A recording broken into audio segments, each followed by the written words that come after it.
Hi, I'm Bryan Martin, And I'm Jennifer Martin. and we'd like to welcome you to another session of Powerful Loving Kindness Naturally. Naturally, I like that. Yeah, it is natural Mhm. because it's rooted in our ancient ancestors who were hunters and gatherers, and their success in moving forward Homo sapiens happened naturally. And that's why we're here today. That's right. They were good enough parents to see the next generation through. And so, consequently, here we are today.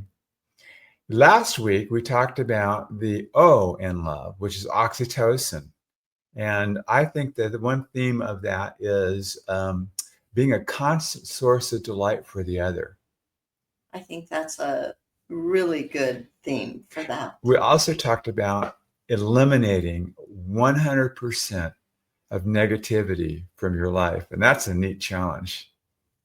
That really is. It's a powerful personal growth exercise that I love. I know that I have to catch myself often and say, I don't need to go there. I can come back to just loving thoughts. Yep, that's right. You can do that all the time. And so today we're going to venture into the victory part, which is overcoming problems in life. And we're going to introduce you to the home model because it shows up in the very first part of this chapter. I invented the home model, Jennifer. I know you did. Yeah, back in when I was the pastor at Cross Church, I had just finished a degree in marriage and family counseling to supplement what I was doing, and was doing some premarital counseling with people, and discovered that by the time they got out to the car after one of our sessions, they pretty much forgot everything that we talked about.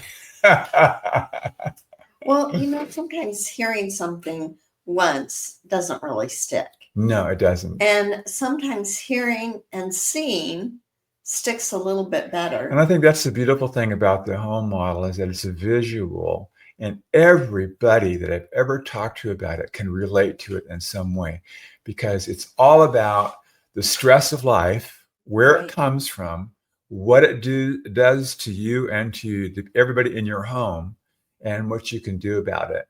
And that's essentially what this particular chapter is about. Well, and for me, it's also realizing that I don't need to blame anybody. Say more about that. Well, when there's stress, oftentimes it creates friction between you and whoever. It could be stress at work also. So it's just there's stress and somebody does something and I want to blame them for my angst. But I already had the angst. It really wasn't them. Yesterday I had that situation happen. Two people told me something about a house that I didn't want to hear. And so because of all that was going on yesterday, I reacted. And then I had to go back and say, I wasn't really angry at you. You had to tell me that the house smelled. And yeah, you pretty much got to tell the house stinks. yeah. And so I had to back off and say, there's other stress but that initial was I wanted to blame them for the house stinking. Right. And So, what mechanism was that? What do we call that in the book when that happens? well, that was my wall of defense It was your wall. my wall of protection. Your wall of protection, yeah. That was going up. Because all of a sudden you weren't safe. There was an irritant and it wasn't copacetic or it wasn't all good. No. And so it was easier to put the blame on them and focus on them than it was on the problem. And so I had to readjust and go, no. The problem is that you have a lot on your plate and this is just one more thing. And the people aren't the problem. The people aren't the problem. The problem is the problem. That's right. And that's the beauty of the home model is it helps people to get their eyes off of the negative eyes off of the other person. In other words, their wall of protection. They can lower their wall of protection, and they can resume having a close emotional connection. You know what is kind of crappy though? It's crappy. Is that then you spend a few minutes or hours feeling horrible about the response that you had to people who really weren't the problem. Right. That's natural consequences for it. But we also have ways for dealing with that as well. So why don't we get started and describe what the home model is, and go into what the four stressors are. We'll spend a lot of time talking about the wall of protection and what people need to do in order to lower the wall of protection. And then there's some other good stuff in that chapter that we need There's to. a lot of good things in Yeah. this chapter. So do you want to start by describing the home model? Yeah, what I discovered was that people needed something that they could look at and think about. I mean, because there's different ways of people learning. Absolutely. And so I wanted to have a tool that everybody could use, no matter if they were, reading it one way or the other. Everybody could understand what was going on. And visualize. I visualized it initially as a basketball that was because I played basketball in high school and I loved it. And when I was able to take a basketball and spin it and get it to stay on my finger, and as long as it was spinning, it would balance on the finger. But there was this awesome, horrible pressure that was constantly bearing down on that basketball, even while it was precariously balancing under the power of its spin on the top of my finger. And that terrible, powerful force was called gravity. Gravity. Everybody is subject to gravity, and it happens. And so the only thing that you can do to keep it balanced is to keep it spinning. And so that is the beginning of the model forming. So I envisioned the home as this orb, and I identified the people who are living inside of it as little circles living inside of it. And these people were living in a relationship that was inside the home. And as long as that there was love and going back and forth in the home, then it would help create the balance. And since that time, a lot of wonderful discoveries have happened in the 25 years since I first created that thing.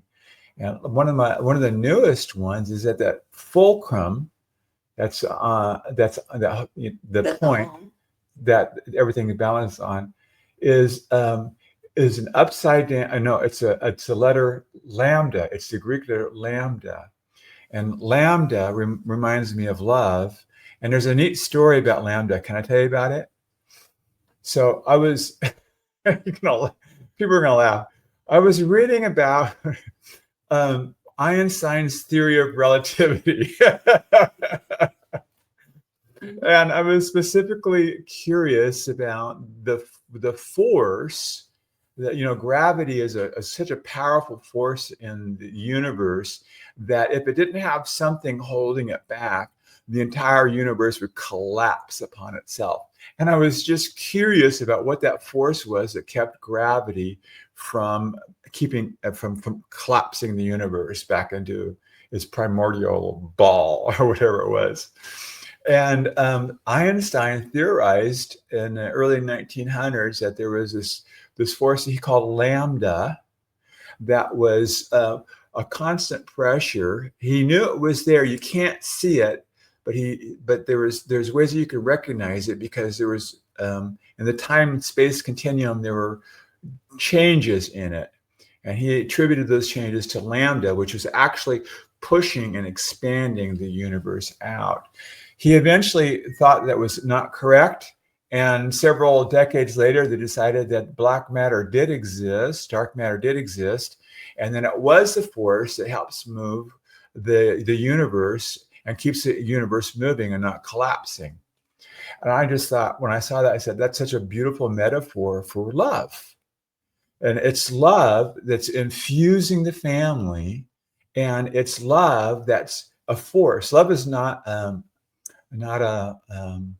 feeling or an emotion or a name or a concept. It's an active energy that's like dark matter that's keeping the family balanced. And as long as there's that love, then they can have a strong emotional connection and withstand just about any pressure. You use the word family, and yet it can be any group of people living together. Yes, and it's one of the words that I struggle with, because there's so many different kinds of families, and I don't want the reader to think that it's a man, a woman, and two children, because there's all kinds of families that live together. Right. And it's just everybody's in the same home. That's the most important thing. Well, and I think oftentimes there are groups of people who live together that aren't related at all. Exactly. And have a very close bond. That's right. And they need to have a close connection for it to work. Right. So that's where the love comes in, the L-O and the V-E-E, the L-O-V-E in the book. And those are the chapters, L-O-V-E. It's love, because love is what helps keep the home balanced and safe. That's really cool. I love that picture, and always have, because I feel like it's something that I can relate to. I can see how it balances. I can see how love keeps the spin going. Yeah. And how, as long as there's love flowing between the people in that home, that it balances. It does balance. I think it's on page 56 and 58 are the two models. Is that what you're looking at? Is that 56? This is 56. Yeah, okay. That's great. That's the model. Okay. And so that model also shows that there are 4 pressures. And so it goes into a lot of detail about the 4 pressures. And so we want to spend some time talking about the 4 pressures. The 4 gravity-like pressures that are constantly putting stress on the family, and what you can do about those 4 pressures. So identify 4 of them. So I know that one of those pressures is financial. And, we all need money. And so money pressure can create stress and problems in the home. Yeah, most people will say that money pressure is their number 1 stressor, but it's not. It's maybe number 2 or number 3. But there's other things that create even more pressure than money. And what's really interesting is that the thing that creates the most pressure for a home, most people are completely unaware of it. I thought I'd save that for last. Okay. Okay. Because I think the first 3 are really easy to understand. So I wanted to spend a little more time with the 4th one. But the second one is extended family and friends. And I think family and friends can create a lot of stress, and can create a lot of drama sometimes too. A lot of drama. In fact, most of the drama that people experience, I think, comes from outside of the home, from other sources. And maybe it's your brother or your brother-in-law, or some extended family member that's causing problems. What surprises me about how many people are estranged from their relatives, from their mother, from their father, from their siblings. And I can understand how it happens, because there's just so much unneeded drama that's brought in by other people that creates a tremendous amount of pressure on the home. So yeah, that's a huge, huge, huge pressure for people. I've recently come up with a funny little saying May I share it? Absolutely. So I am not the spoon that stirs the drama, Oh, nor am I the spatula that spreads the drama. oh. I am the oil that the drama doesn't stick to. So whenever I feel myself getting pulled into drama, I keep reminding myself, you're not the spoon, you're not the spatula, you're the oil. Just let it go. I love that. It's another visual, Yeah, right? it's a good one. Yeah. It's a very good one. So the third one is health.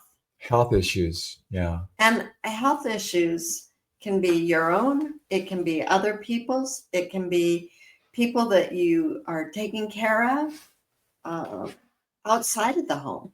Yeah. And mostly health issues are lifestyle issues because,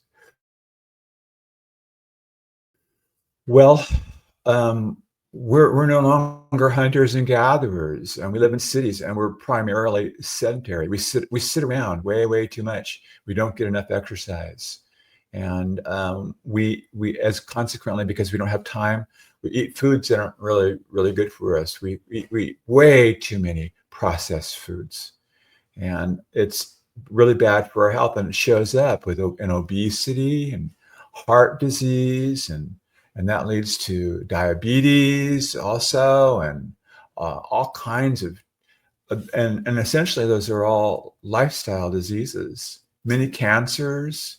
So it's just not good. There's just way too much illness and disease in the world, and much of it is preventable. So the three stresses we've talked about so far are money, Hmm. family and friends, Hmm. and health. Right. And those put stress oftentimes on the people that are living in the home. Exactly. There's a fourth one, though, that really people kind of, like you said, are unaware of. And I think it's a really good one for us to talk about. So, what is that fourth one? So when I wrote my final paper for seminary, I wrote about culture, and I discovered how churches and how pastors especially use culture in sharing the good news of the gospel.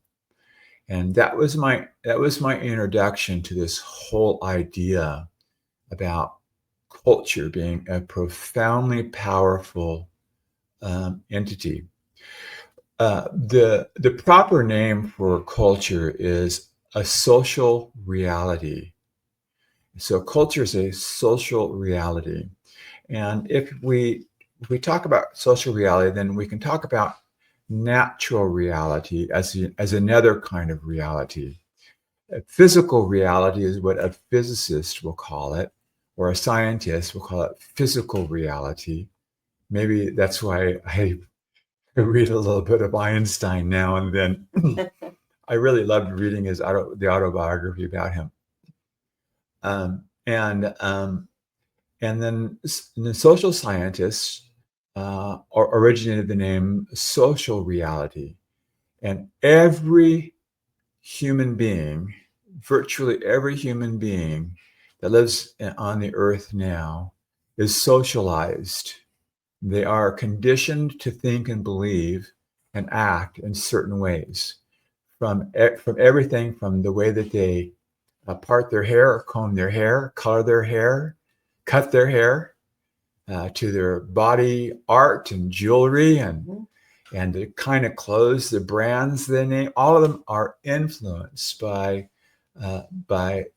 social influence, and that influence is a humongous power over people.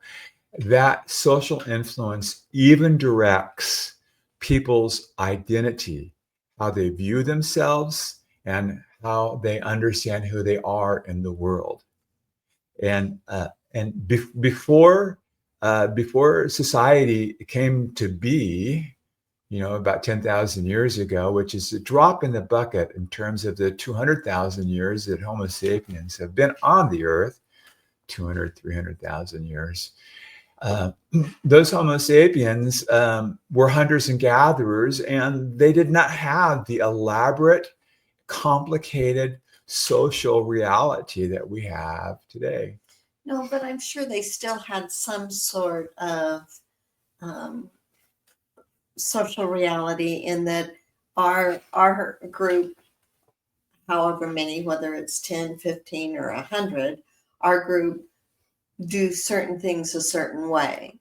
And if you're part of our group, you do it that way. And so even I would think back with the hunters and gatherers, there was still some social reality that put pressure on them to perform their daily task in a certain way. Yes and no. Now, let me tell you why I say no. It's because people, hunters and gatherers, were differentiated within their community by their gifts and their skills. And so, if somebody was a really, really, really great basket weaver, then that was a beautiful and wonderful thing because they needed baskets. Or if somebody was a fantastic person at preparing food, then they were recognized in the community for that. Or if a person was uh, really great at differentiating different kinds of mushrooms or different kinds of vegetation that was in the forest, then that was a great skill that they acquired. And and if somebody was a good hunter, and and could lead a group of people out hunting, then Hunting, huh? hunting, Hunting, then that's what they were recognized for. But those weren't like positions that you would aspire to be. It's what kind of like what naturally happened in the course of life in the well-being of the hunter and gatherers tribes and communities. And eventually when they got to be really big and unmanageable, I would imagine something maybe more than 100 people, then what happened was that there needed to have some specific kind of rules. right. And then that's when society started to be developed, because then you had people who were in power, had a powerful position as a leader. And so, and then you developed a hierarchy, and then there developed a patriarchy. And those are all aspects of social reality. Whereas just being a good hunter is different than being a person who's in a powerful position. So that's why I say yes and no, because society now is so much more complicated than the hunters and gatherers that a hunter and gatherer would not easily be able to assimilate into our culture and our society today. Well, I think of culture. And vice versa, by the way. Sure.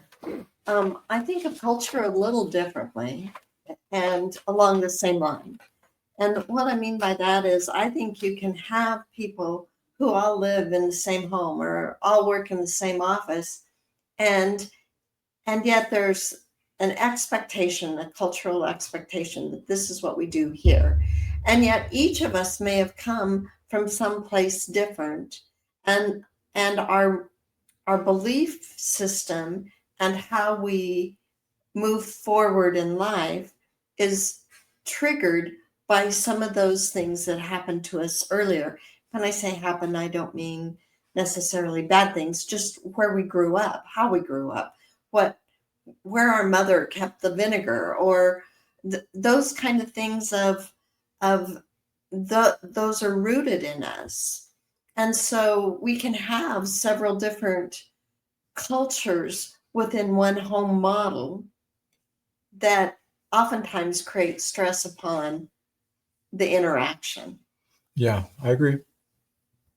Yeah, I think that not only is there stress, not only are there cultures, but there's subcultures as well, especially among young people as they're emerging and they're trying to find their way in the world and to discover their path and the way they're going to be going, and they will connect with other young people because they associate with them, they go to school with them.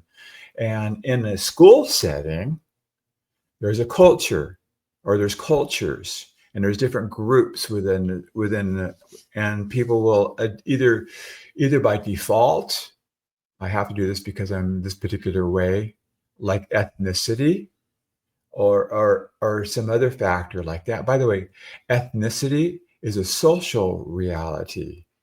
There's only one human being, and that's Homo sapiens, and that's all people. But there's a whole diverse, different subcultures of groups of people that are differentiated by their geopolitical reality, and that's a social reality in itself. The most difficult thing for people to do is to be successful in their social reality. Some people can do it quite easily because they have maybe they are better off financially, materially, or educationally, and so they can negotiate it through well. It's a huge power struggle, though. Everybody in culture has a particular place, and it belongs in a particular role that is directly related to an assignment by the society, and people don't realize that, uh, and each one is different. Well, I think you've talked also about how in culture, things such as laws and government and, really that's all headspace. It's all social reality. So I'm glad you mentioned that. So yes, all of those are examples of social reality. Law, politics, medicine, especially the pharmaceutical, uh, which is really really powerful. Education, Religion. business, and religion is a social reality also. All of these social realities have a culture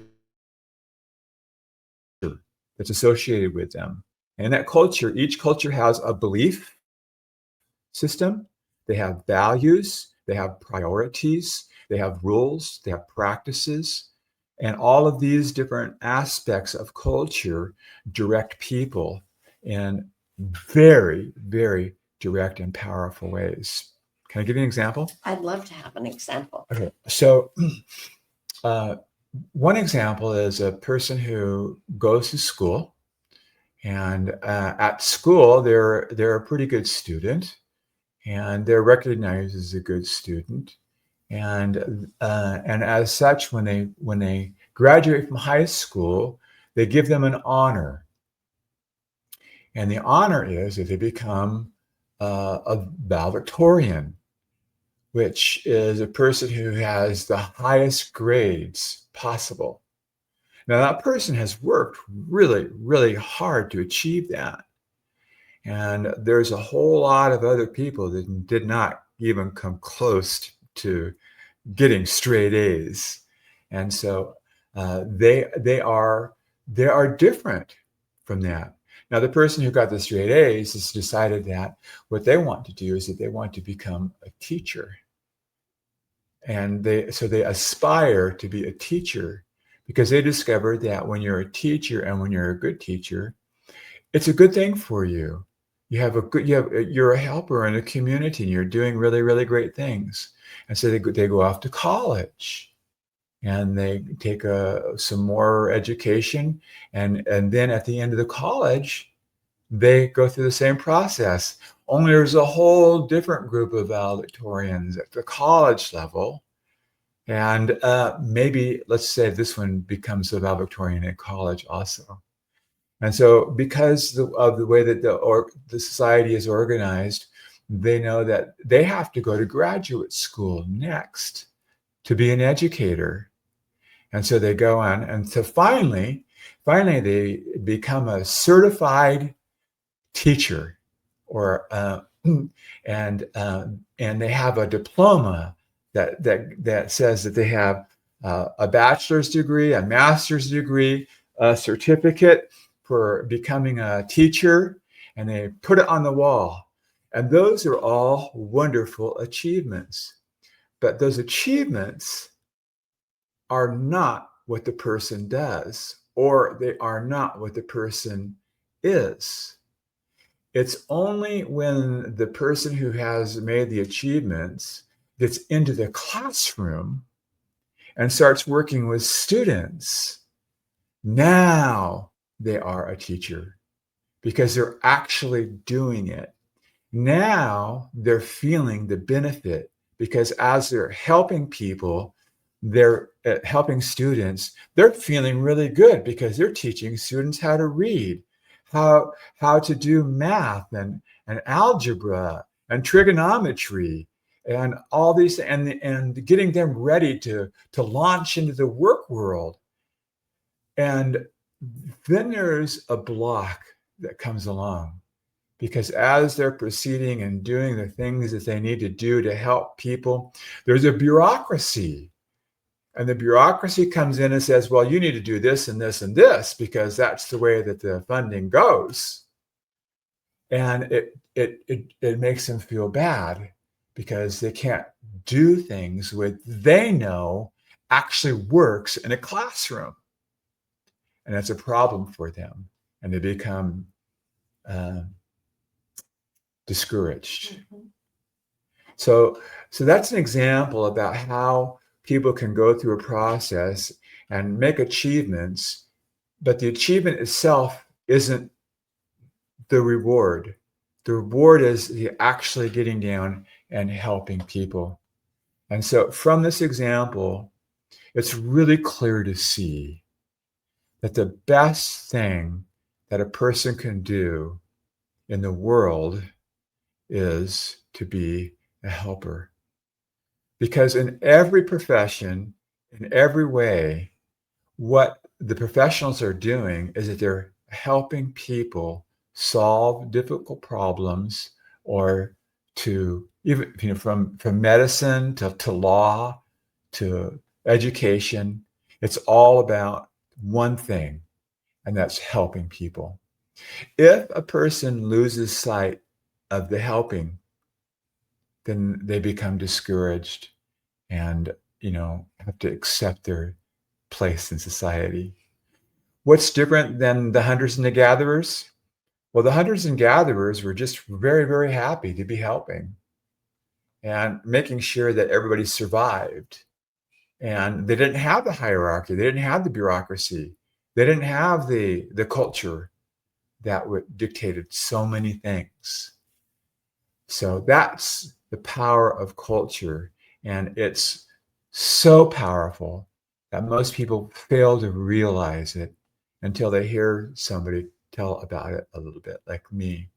But there's not very many of us out there that actually know the tremendous power and the psychic power, the emotional power of a culture and what it does. Now, cultures are not all bad. No, I'm not saying that a culture is bad. A culture is good for what good a culture does. Just like money. Money is good for the good that money does. The same thing is true with culture. And so culture does provide a way for people to become experts in helping people. So there's nothing wrong with that at all. And that's a beautiful and a wonderful thing. Well, I think what is really helpful and has been really helpful to me is to be able to see the four stresses and to understand that these stresses are constantly putting pressure on me and on the home and people that I interact with. And so the understanding and coming to the understanding of that has really helped me in my own personal growth to know how to deal with those things more effectively. And the book is a wonderful tool to give people a beginning idea about social reality and how it works and what you can do about it. Because you don't have to accept a social reality. You can have your own thoughts about it. and you can learn how to work social reality. So the book is a really great tool for helping people to understand social reality and how they might get back a little bit more of that natural reality that Homo sapiens have experienced for 98% of the time that Homo sapiens have been on the earth. It's only in the last 2% of time where we've had this severe power to deal with of social reality. Well, I think this has been a really good interaction today and enlightenment on the home model. I really think it's a good place to stop today because it gives people time to think about the home model and the spinning and the love that keeps it moving forward and the stresses that are I'm constantly with you upon on it. that. Yeah, I'm with you. And so I really want people to have that opportunity to think about it before we go into the actual problem solving. I'm Bryan Martin. And I'm Jennifer Martin. And thank you for tuning in to another episode of Powerful Loving Kindness Naturally. Have a great day.